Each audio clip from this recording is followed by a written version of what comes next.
আসসালামু আলাইকুম। তো কি অবস্থা সবাই? তো আশা করি সবাই ভালো আছেন আর আমিও আলহামদুলিল্লাহ ভালো আছি। তো এইমাত্র রান্না করে আসলাম। এখন বাজে রাত প্রায় 11টা বাজে। তো খাইতে খাইতে 12টা বাজে যাবো গা। তো রান্না বসাইছি, তরকারি হইতাছে। তো তরকারি হইলে খামু, খাওয়ার পরে একটু মোবাইল টোবাইল চালামু। তো একটা বাজে জায়গা। তার দেখেন বাংলাদেশে থাকতে যে ছেলেটা মনে করেন রাত 9টার আগেই ঘুমিয়ে যাইতো, আর আজ সেই ছেলেটা বিদেশে আসার পর রাত 12টার পরে ঘুমায়। শুধুমাত্র কেন? বা 1টার পরে ঘুমায়। শুধুমাত্র কেন? শুধুমাত্র এই টাকার জন্য। ঠিক আছে? তো যারা মনে করেন ফ্যামিলির জন্য, আপনি একটু চিন্তা করে দেখেন, বাংলাদেশে থাকতে যে ছেলেটা মনে করেন রাত 9টার আগেই ঘুমিয়ে যাইতো, সেই ছেলেটা প্রবাসে আসার পর রাতে 1টার পর, 12টার পর, 2টার পর ঘুমায়। তারপরেও ঘুমানোর পরেও আধা ঘন্টা লাগে ঘুমাইতে।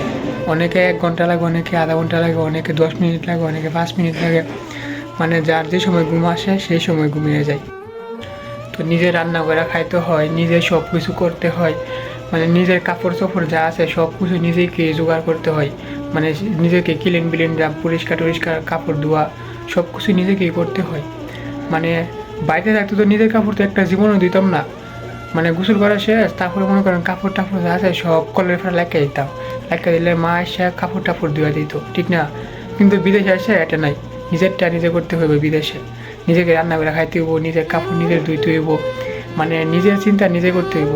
আপনি যদি অসুস্থ হয়ে পড়েও, আমি যদি নিজে অসুস্থ হয়ে এখানে পড়েও থাকি না, তারপর মনে করেন কেউ আয় দেখবো না, কেউ আয় কইবো না কি তুই অসুস্থ করে, তোর কি হয়েছে, তোর কিছু লাগবো নাকি, ওষুধ খাইছস নাকি খাইছস না, কেউ জিগাইবো না।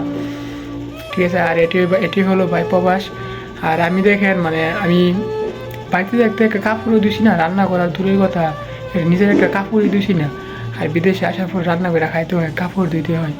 ভাই এটাই এটাই প্রবাস। ঠিক আছে ভাই? তো সবাই আমার জন্য দোয়া করবেন যাতে আমি এই প্রবাসে ভালো থাকি, সুস্থ থাকি। আর আমি আমার ফ্যামিলিকে যাতে সবসময় ভালো রাখতে পারি। আমার মা আছে, ভাই আছে, বোন আছে, বাবা আছে। সবাইকে যাতে আমি ভালো রাখতে পারি, সবাই আমার জন্য দোয়া করবেন।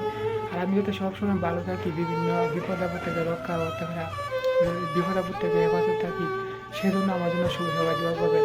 তো আজকে ভিডিওটা এই পর্যন্তই। সবাই ভালো থাকবেন। আসসালামু আলাইকুম।